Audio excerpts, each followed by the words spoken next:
और इसके अलावा एनर्जी पे ही मैं अब और आगे बात करूंगी कि डीप ब्रीदिंग टेक्निक्स, हमारे यहाँ के जो प्राणायाम, हमारे यहाँ की जो शुद्धि प्रक्रियाएं, हमारे यहाँ का नाड़ी शोधन, अनुलोम विलोम, ये सब जो है वो एनर्जी लेवल पे काम कर रहा है। ये कुछ भी जो है वहाँ जिम पे नहीं हो रहा है। वहाँ ब्रीदिंग पे तो हम ध्यान ही नहीं दे रहे हैं, क्योंकि इंटेंस वर्कआउट्स और वेट लिफ्टिंग और पुशअप्स और स्क्वाट्स और लंजेस और ये सब चीज में जो है उल्टा हम जो है एनर्जी लॉस की जो मैं बात कर रही हूँ, वहां पर हमारी श्वास की गति, हृदय की गति और तेज हो जाती है ना, और एनर्जी लॉस होता है।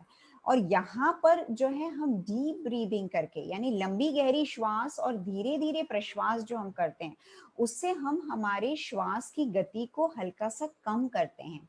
हम लोग हमारी हार्ट रेट को कम करते हैं, रेस्पिरेटरी रेट को कम करते हैं, वहां वो लोग इस चीज को बढ़ाते हैं। अब मैं यहाँ बता दूं आपको कि हमको जो भगवान ने श्वासें जो है वो गिन के दी हैं, जिस दिन हमारी उतनी श्वासें खत्म हो गई तो हमें इस दुनिया से चले जाना है। तो यदि हमको लॉन्ग लाइफ की अगर हम बात करते हैं तो हमारी श्वासों को हमको बचा के रखना है। और श्वासें कैसे बचेगी भाई, वो तो जो दी है उतनी ही दी है। तो 1 मिनट में आपकी जितनी जो है वो रेस्पिरेटरी रेट होता है, अगर आप उसको कम कर पाए तो आपकी लॉन्जिटिविटी, आपकी लाइफ की लॉन्जिटिविटी बढ़ेगी। तो ये डीप ब्रीदिंग टेक्निक्स जो है वो आप योग में सीखते हो, जिम में नहीं सीखते हो। That is very important. और उसके बाद अब मैं अगर बात करूं आपको, तो और भी बहुत सारे डिफरेंसेस हमको देखने को मिलते हैं। फेशियल जब हम बात करें कि स्किन की बात की या ग्लो की बात की, स्किन ग्लो, फेशियल ग्लो, ये सब जो है वो हमको योग के द्वारा देखने को मिलता है, बिकॉज हमारा सर्कुलेशन इंप्रूव होता है। हमारे कई सारे ऐसे आसन हैं जो स्किन टाइटनिंग पे काम करते हैं, फेशियल ग्लो पे काम करते हैं। जिम में जो है वो इस तरीके की चीज होती नहीं है। एक मसल बिल्डिंग पे होती है तो उस समय तो लगता है कि स्किन टाइट हो गई है, लेकिन जहां आप आपका जिम का वर्कआउट बंद करते हैं तो वो 2-3 महीने बाद जो है वापस स्किन लैक्सिटी, यानी कि स्किन जो है वो लूजनिंग शुरू हो जाती है, अपनी इलास्टिसिटी खो देती है।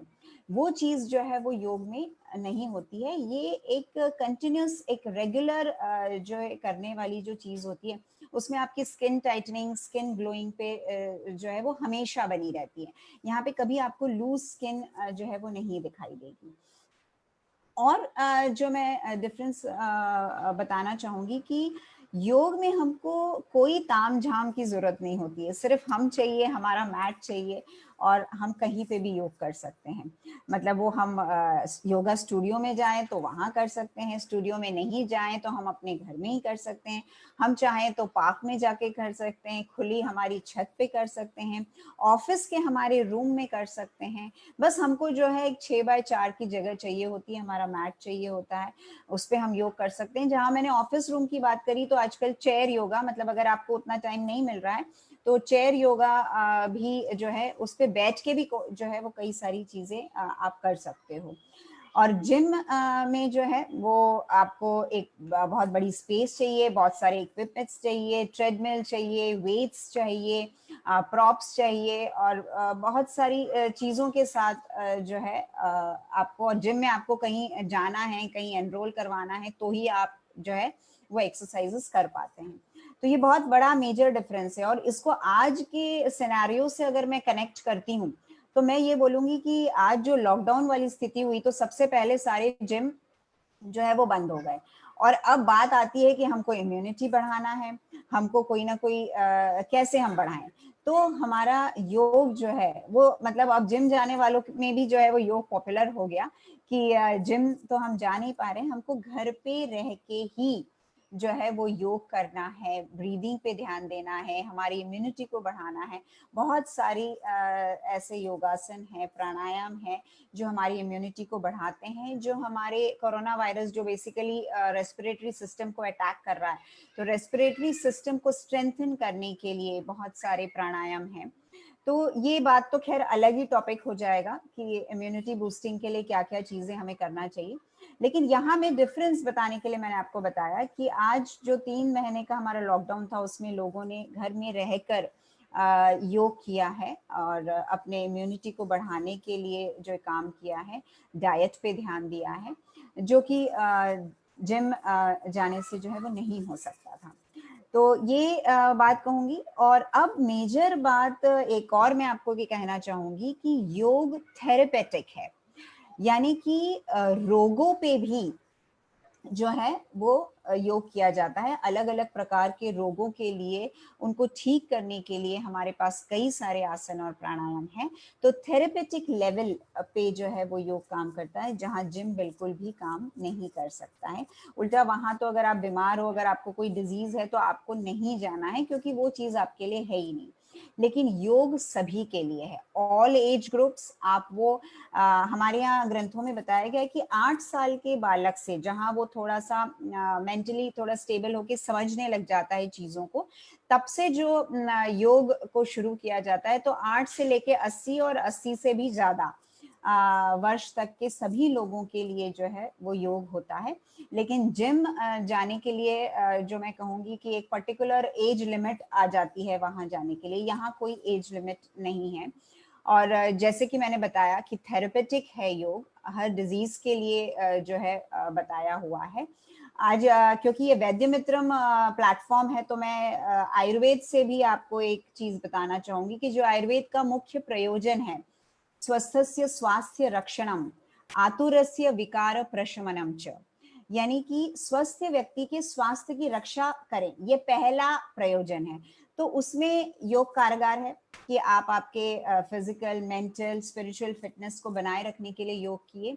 और आतुरस्य विकार प्रशमनम च, यानी यदि आप रोगी हो जाते हैं किसी कारणवश, तो भी आप जो है उसमें कौन से आसन, कौन से प्राणायाम करना चाहिए, ये समझ के आप उस रोग को दूर कर सकते हैं। तो ये प्रयोजन जो है वो योग के माध्यम से आयुर्वेद का प्रयोजन सिद्ध होता है। ये एक बहुत पॉजिटिव बात है योग के बारे में। और ये डिफरेंस जो है वो मैंने आपको बताया है। तो आई थिंक सो मेरे हिसाब से मैंने काफ़ी सारे डिफरेंसेस आपको बताए, और बेनिफिशियल योग है ये आप सभी लोगों को मैंने बताया। तो मुझे लगता है कि आज की जो यंग जनरेशन, बेसिकली ये जो योग पोज कॉन्टेस्ट था, शुरुआत में मैंने सुना कि ये यंग जनरेशन में योग को मोटिवेट करने के लिए हम लोगों ने करवाया था। और आज का हमारा ये टॉपिक भी मैं मोस्टली हमारी यंग जनरेशन को बताने के लिए ही मैंने ये टॉपिक चूज किया था कि आप योग से जुड़े रहिए और उसके बेनिफिट्स को समझिए और उसको रेगुलरली करते रहिए। मैं ये कहूँगी कि जैसे हम रोज खाना खाते हैं, वैसे ही हमको रोज योग करने की जरूरत है। अगर आप वैसे करते हैं तो मुझे लगता है कि आप रोगों से वैसे ही दूर रहेंगे। और जो आज का जो स्ट्रेस है, इस स्ट्रेसिंग में जो है वो योग बहुत ही अच्छा काम करता है। जो कि आज फिजिकल और मेंटल स्ट्रेस से लोग गुजर रहे हैं ड्यू टू कोरोना वायरस, ये तो एक आज का आया हुआ स्ट्रेस है। अदरवाइज भी जो है वो आज की जनरेशन में स्ट्रेस बहुत ज्यादा हो गया है, because of long working hours हो गए हैं, और बहुत सोशलाइजिंग हो गई है, बहुत सारी ऐसी चीजें हो गई है कि आदमी जो है वो स्ट्रेस से गुजर रहा है। तो योग जो है वो डी स्ट्रेसिंग में आपको बहुत हेल्प करता है। उसमें आपका शवासन और योग निद्रा तो है ही सही, इसके अलावा ध्यान जो है वो गाइडेड मेडिटेशन भी आप कर सकते हैं। और दूसरा जो है आप मेडिटेशन के साथ साथ मंत्रा चैंटिंग कर सकते हैं। मंत्रा चैंटिंग जो है वो बहुत हद तक स्ट्रेस को रिलीफ देता है। तो मंत्रा चैंटिंग हो गया, ध्यान हो गया, शवासन हो गया, योग निद्रा हो गई, ये सब चीजें आपको योग में ही मिलेंगी, जो आपकी स्ट्रेस को दूर करने में बहुत मदद करता है। So I think I may end the topic now. Thank you ma'am, thank you so much आज के इस खूबसूरत लेक्चर के लिए, quick and short and beautiful. Seriously thank you so much. ये जिम और योगा का कंफ्यूजन और इसका कंपैरिजन हमेशा ही चलता रहता है।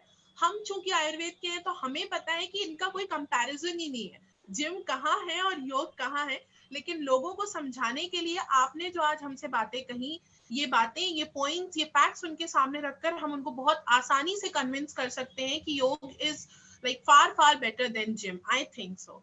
Thank you so much ma'am once again हमसे जुड़ने के लिए। और मैं मैम के बारे में आपको बता दूं कि अगर आपको और भी मैम योग से रिलेटेड जानकारी चाहिए तो मैम का एक यूट्यूब चैनल है मंजूज योग सर्कल करके, तो आप प्लीज जाएं, उसे सब्सक्राइब करें, उसे देखें। मैम ने योग से रिलेटेड बहुत सारे वीडियोस उसमें डाले हैं, तो आप उसे प्लीज देखें। और मैम से अगर आप कुछ पूछना चाहते हैं तो आप उसी चैनल के थ्रू मैम से पूछ सकते हैं। मैम हमेशा अवेलेबल है। Thank you so much ma'am.